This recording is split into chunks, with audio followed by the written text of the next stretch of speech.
Measurement is perhaps one of the most fundamental concepts in science.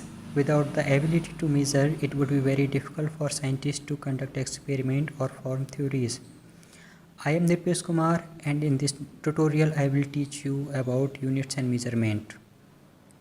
Okay, let's start. Not only is measurement important in science and industry, it is also essential in farming, engineering, construction, manufacturing, and numerous other occupations and activities. Measurements require tools and provide scientists with a quantity. A quantity describes how much of something there is or how much there are. A good example of measurement is using a ruler to find the length of an object. The object is whatever you are measuring. The property that you are trying to determine is the object's length, and the standard that you are comparing to the object's length to is the ruler. These quantities, we call them physical quantities. So quantities are something which are required to understand or describe the laws of physics. We have one stopwatch and a thermometer. A stopwatch measures time and thermometer measures the temperature. That means time and temperature are our physical quantities. Measurement of any physical quantity, it involves comparison with a certain basic arbitrarily chosen internationally accepted reference pattern called unit. There are two types of quantities, fundamental quantities and derived quantities. Let us differentiate among fundamental quantities and derived quantities. Fundamental quantity is a quantity which does not depend on any other physical quantity for its measurement. On the other hand, derived quantities, they are dependent upon fundamental quantities for its measurement. Fundamental quantity, they own special units and dimensions. Derived quantity, they does not have special unit and dimensions. Fundamental quantities, we can measure them directly. Derived quantities, we cannot measure them directly. Example of fundamental quantities are length, mass, time, etc. Example of derived quantities are force, energy, work, velocity, etc. Let us take an example. Suppose we have a bike running with a speed of 60 km per hour. 60 we will call the numerical value. Kilometer and hour separately we will call units or fundamental quantities. But if we combine them, kilometer and hour, in a way that kilometer per hour, it will give us velocity. So velocity is our derived quantities. There are total 7 fundamental quantities and 2 supplementary quantities. Fundamental quantities are length, mass, time, electric current, temperature, amount of substance, and luminous intensity. The SI unit for length is meter and it has symbol small m. The SI unit for mass is kilogram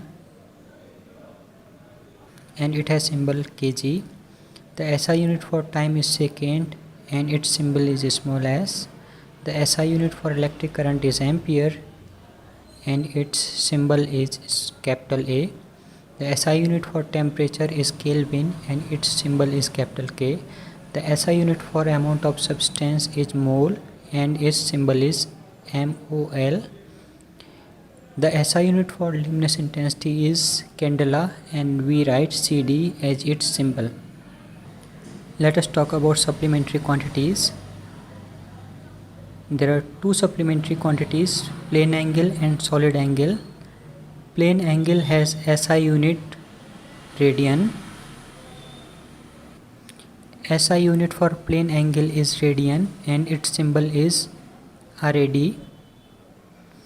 SI unit for solid angle is steradian and its symbol is SR. One important point here to remember is, except the 7 fundamental quantities, all are derived quantities. Let us understand about plane angle and solid angle in details. So plane angle, it is basically a two-dimensional. So we can get one plane angle with the help of any two edges. We usually denote plane angle by theta. So our plane angle is equal to arc upon radius. Suppose we have a arc S and radius small r, so we will have theta is equal to S upon r. On the other hand, solid angle, it is our three-dimensional. The best example for solid angle is a cone, ice cream cone that we eat now, that one. So here you can see little bit illustrated and bigger figure for solid angle. Solid angle we usually denote with the omega. Solid angle is equal to area upon radius square.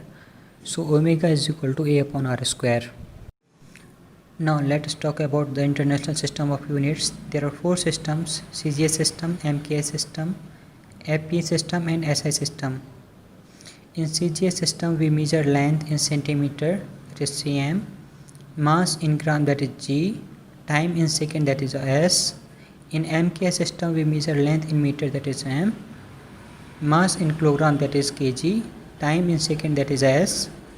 In FP system we measure length in feet, that is ft, mass in pound, that is lb, time in second, that is s.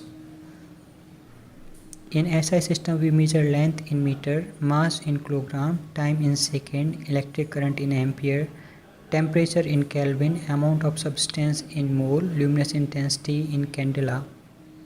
One more point, SI, it is acronym for French language. Okay, this is all for this tutorial. If you have any doubt and suggestions, feel free to write them in comment section. The next and final part of this chapter will be little bit large. It will include significant figures, dimensions of physical quantities, dimensional formula and dimensional equations, dimensional analysis and its application, and after that we will do some numerical problem also. Okay, thanks for watching.